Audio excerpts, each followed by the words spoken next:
Thank you, Marla. All right, so I will give two talks. The first one is on postoperative management of Crohn's. And really, there's a couple of ways of approaching it when somebody has surgery.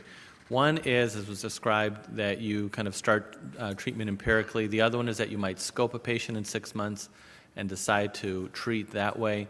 The other one is simply you do nothing. You're just simply going to wait for recurrence or symptoms to occur before acting. And so we'll go through some of these different algorithms. At the end, we'll end up with an algorithm that I follow, and the slide is thanks to Miguel Reguero, who thinks about this often and has really taught us a lot in terms of how to think about this issue. So you see here that the natural course of postoperative Crohn's disease is that recurrence is silent initially. And that's really the key marker here when we're trying to decide what to do. If it were symptomatic and we knew that we could intervene when it was symptomatic, then we could just simply wait. But what we've realized is that, after surgery, within a week you might see some histologic changes, and 70 to 90% will have endoscopic changes within a year. But many of those patients don't have any symptoms at all. So more than 70% of patients have, and we'll go through the Rutgers score, an I2, 3, or 4 or above, and that's considered to be a moderate recurrence. So if you, for example, are doing an endoscopy and you see a moderate recurrence, typically we recommend that you intervene in some way, and we can decide what is the appropriate treatment. We can maybe talk about that during the question and answer period. So if you have a 0 or 1, there's a low likelihood of progression, and typically those are patients that you can follow. And as I said, you see below the I2, 3, and 4, they're likely to progress, and so therefore we tend to intervene. Unfortunately, this is a little dark, so let me just bring these up here. So kind of if you, so this is from a study from maybe about 20, 30 years ago, looking at endoscopic remission. And this is a non-validated score, but it's one that's pretty easy to follow. And if you only remember one thing, kind of you wanted to make it binary, even though there's 4 different scores, or 5 different ones. If you wanted to think of it as in a binary, which is when you look at the anastomosis, if there's more than 5 versus 5 or less aphthous erosions, that's really going to be your indication to intervene. The rest of it, you can kind of look it up, but if you just want to remember one thing, moderate recurrence, more than 5 versus less than 5 or equal to 5, that's really going to be a point of intervention. All right, so in terms of what is the algorithm for postoperative Crohn's management, the fact is that there are more questions than answers. So I'm just simply going to go through some of the information and then go through one approach of synthesizing the data to make it actionable for taking care of patients. So, do we use 5-ASAs? Do we use antibiotics, steroids, 6-MP or azathioprine, or biologics? How closely should we follow these patients, kind of dovetailing on what Marla was talking about? When should we colonoscope? And are there predictors of disease recurrence? So we'll talk about some of these. So one concept is what we'll call early treatment. So the fact is that you operate and you are going to start a medication within 4 weeks of that surgery in order to prevent what I showed you in that slide, that 70 to 90% endoscopic recurrence at 1 year. And this is a summary of some of the postoperative randomized controlled trials for the various medications, and we'll go through the biologics shortly. And this is relevant because probably within the next year or so, we'll have AGA guidelines looking at recommendations for the management of postoperative Crohn's. So you can see there's clinical recurrence and endoscopic recurrence, and these are 2 important outcomes. So when you read papers, I guess I would say that clinical recurrence, for all the reasons that Marla talked about, is an issue because people can have symptoms after surgery such as diarrhea and pain that may or may not have anything to do with Crohn's. I tend to like more in terms of trying to really decide if a medication works or not, looking at the endoscopic recurrent rates. Now what you see here is that actually these look to be reasonable drugs. I mean, in terms of 5-ASA, the recurrence rate is about 60%, budesonide is about 50%, antibiotics about 50%, azathioprine 6-MP about 40%. Even so, there's really very little solid evidence for using any of these medications. So my synthesis of the literature is really that 5-ASA, if you look at the studies, there's probably a marginal benefit, but it's something that I typically don't use. Budesonide is a medication where there's such as steroids, there's really no role in the postoperative setting. Antibiotics is one where there tends to be a lot of data. That data actually is all in endoscopic recurrence. So the fact is that once you stop the antibiotics, the Crohn's or the endoscopic activity comes back. And so many of these are not really an effective long-term strategy. But you'll see in many of these trials, patients are treated for a defined period of time with antibiotics. And azathioprine 6-MP, if you look at the studies compared to placebo, there's maybe about a 15% difference between azathioprine and 6-MP and placebo. So even then, we really have not conquered this entity of postoperative recurrence. And it may be in part that these are obviously the sicker patients, and many of them have already failed many of our standard therapies. Now, in terms of what's new, what about biologics? So this was a randomized controlled trial. So this was the PREVENT trial. And it was one that was really thought to be, we're going to really think about this entity. We're going to try to risk stratify. We're going to try to pick the highest risk patients. And based on some preliminary studies, it seemed that anti-TNFs would really be a slam dunk, that would be, pretty easy just to prove their superiority to all of these other medications. And so the study objective was to compare the efficacy of infliximab with placebo in the prevention of clinical recurrence of Crohn's disease kind of over a 1 year period of time. The secondary was looking at endoscopic recurrence. Remember I told you about these two endpoints. And the other secondary was looking at it at other time points. So this was originally designed to be a long-term trial. And the way that clinical recurrence was defined was really this composite endpoint that you can read there. But basically symptom-based, using the Crohn's Disease Activity Index, or one of the following, which, I'm not quite sure if this is necessarily, related to postoperative recurrence, but, developing a new external fistula, it's all these fistula outcomes.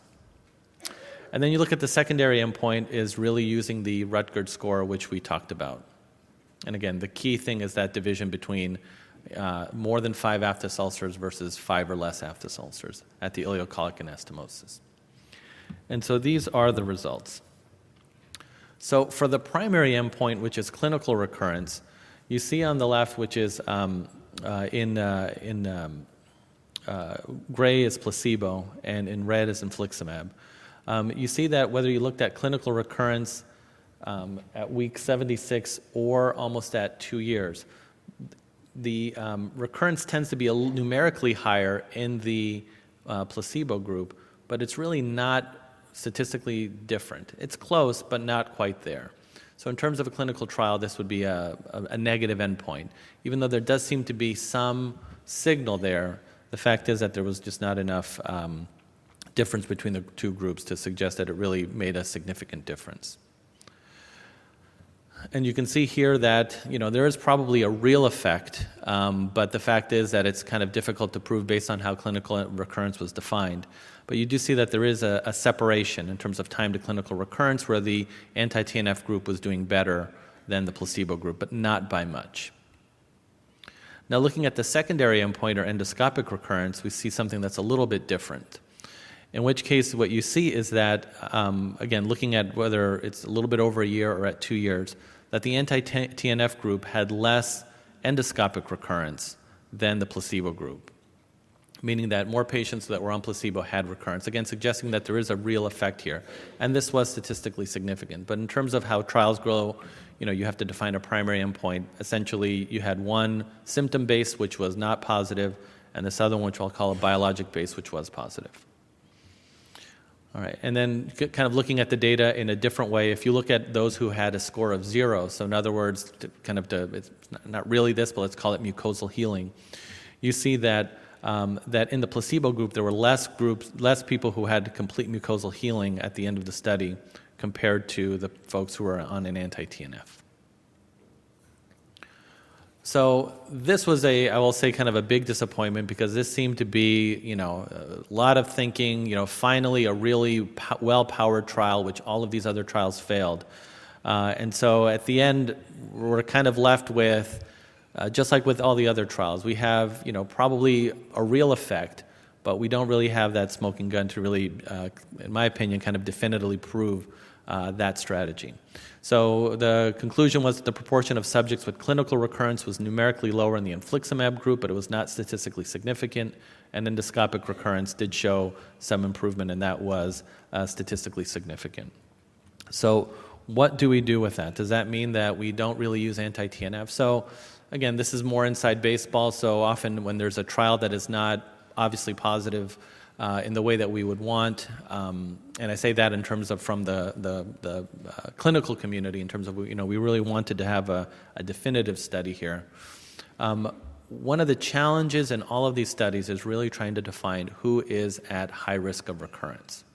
And so in fact, this may actually mimic more what we're actually struggling with in clinical studies, in that here we have, medications, we have a nice score called the Root-Geert score, and the fact is that we are still not great at predicting who's going to develop a recurrence and who is not. And even though this was based on known data in the literature, the fact is that this may not have gotten it completely right.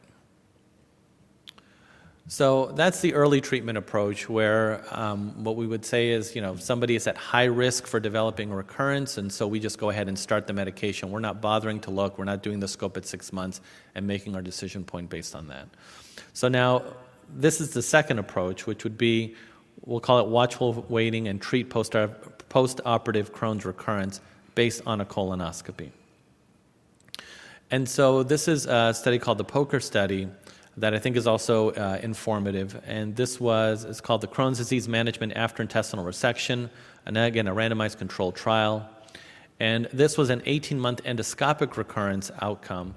And the design was, again, patients have surgery. They're randomized either to what is called active care, which meaning a 6-month colonoscopy with step up for endoscopic recurrence. Again, that I2, an important number. So meaning that you're going to give whatever you're going to give, but it's going to be, based on a moderate recurrence at the colonoscopy. So you're going to allow everyone, you're not treating anybody ahead of time. Versus a standard of care, meaning no 6-month colonoscopy. You'll do a scope or you'll make treatment decisions based on patients coming back or saying that they're not feeling well. And so this treatment was stratified by risk.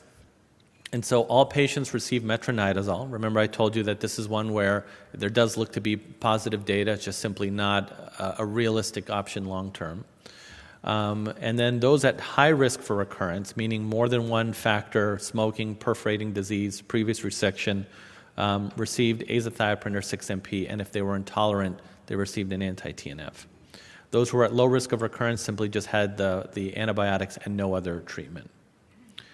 And so what you see here in the results is that there was a statistically significant difference, that 49% versus 67% of endoscopic recurrence at 18 months in the active versus standard of care patients. So in other words, what we're saying here is that if you actually made a decision based on scoping a patient at 6 months versus waiting for them to come and then making that decision, you see that there are more patients who are in, so it's kind of backwards. So there are more patients who are doing well, let's call it, than if you'd simply waited for patients to come back and report pain.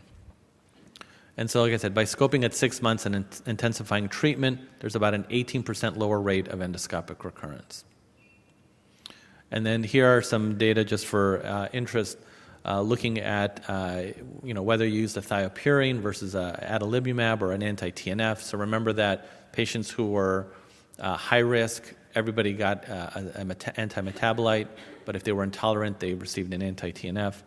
And so what you see here is that 45% of patients had endoscopic recurrence if they were on a thiopurine versus 21 or 22% if you were on anti-TNF. Again, suggesting that there is probably, which is kind of what we think about in the non-postoperative setting, that there is a superiority to the anti-TNF. But again, if we had to be strict about it, these are all, that's probably the truth, but the level of evidence we'd say right here is probably indirect because this was not how the trial was designed.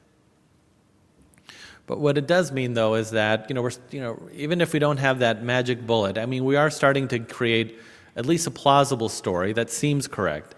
That in general, waiting on an anti-TNF and giving thiopurine, half of the patients had recurrence at 6 months. So The fact is that, it still doesn't change. All of these really do tell us that, there is this train of postoperative recurrence, high-risk patients. We're still trying to figure out how to stop that train. And so as we're kind of trying to figure out which is the best option, here is one algorithm that has been proposed, and I think a very reasonable and logical one. So again, we're not going to be paralyzed by the lack of that definitive data, but there is enough reasonable data to make some treatment decisions. So the first is, kind of dovetailing on what Marla was talking about, is trying to risk stratify patients based on their prior history when they come to that first surgery. Okay, so for low-risk patients, we'll call it long-standing Crohn's disease, first surgery, or a short stricture. So it might simply be that you decided to just operate on a very short stricture because somebody was symptomatic, but really there's not a lot of disease at risk. And so this nice algorithm given by Dr. Ruggiero would suggest that those are the patients that you would actually not treat. You would do a colonoscopy at 6 to 12 months post-op. If there's no recurrence, then you can extend that colonoscopy anywhere from 1 to 3 years. If there is recurrence, then you would start an immunomodulator or an anti-TNF. Either one would be reasonable options. Now moving to the moderate risk patients, and that would be first surgery less than 10 years, or a long stricture or significant inflammatory Crohn's that's not responsive to treatment. That's a group that you would probably want to start medications early. So in this algorithm, starting an antimetabolite plus or minus metronidazole, similar to what was done in the POKER study. And then finally, the high-risk patients. And again, there's no trial to prove this, but based on the totality of the data and just that they're high risk, is that if you had penetrating disease or more than 2 surgeries, that's one where you'd want to start an anti-TNF right away and probably add an immunomodulator. And this is the patient that you would scope at 6 to 12 months to make sure that your treatment is having an effect. No recurrence, colonoscopy every 1 to 3 years, and recurrence, you would basically make the appropriate change, changing biologics or increasing your anti-TNF, maybe using drug metabolite levels to help guide that therapy. So with that, I'll leave this as kind of the concluding slide and just simply say that this, post-operative Crohn's is really a very challenging area that we're dealing with. And the fact is that, even when we had a very, what I'll call kind of very thoughtful randomized clinical trial, there were a lot of challenges to really kind of prove what we have been able to prove, actually not with that much difficulty in de novo Crohn's disease with antimetabolites or with anti-TNF. And so this is an area that is still evolving. And so we do know that we do need to treat patients. We do know that Crohn's disease has a high risk of clinical recurrence, and that does impact future recurrence rates and surgeries. And so I just find this to be a very helpful algorithm, risk stratifying patients, and saying that not all patients need to be aggressively treated, but those with moderate or high-risk disease definitely should. And we can talk about some of the strategies afterwards, but with that, thank you very much for your time.